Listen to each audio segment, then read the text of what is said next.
ఉమాదేవి. నేను అంగన్వాడీ టీచర్ని. మాది బాధ ఏంటంటే అసలు అంగన్వాడీ టీచర్గా చేసింది ప్రజాసేవ.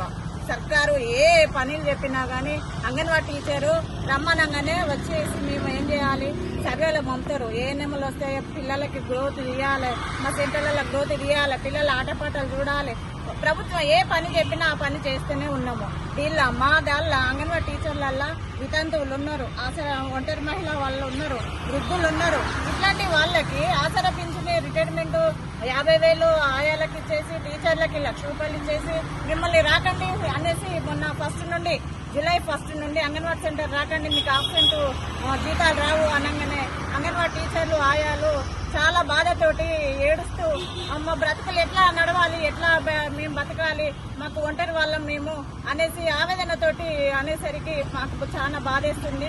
ఎందుకంటే వెనకాల ఆస్తులు లేకైనా వెనకట ఒంటరి మహిళ అయినా భర్త లేని వాళ్ళైనా అంటే వెనక ఏం లేకుండా అంగన్వాడీ అనేసి ఇచ్చేసి వెనక ఆస్తులు ఏం లేవు, బతకడానికి ఇదొక ఉపాధి కల్పించారు.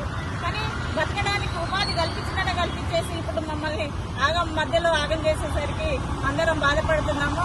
కనీసం 2 లక్షలు టీచర్లకు ఇచ్చేసి ఆయాలకు 1,00,000 రూపాయలు ఇచ్చేసి వాళ్ళను రిటైర్మెంట్ చేయగలరని కోరుతున్నాం.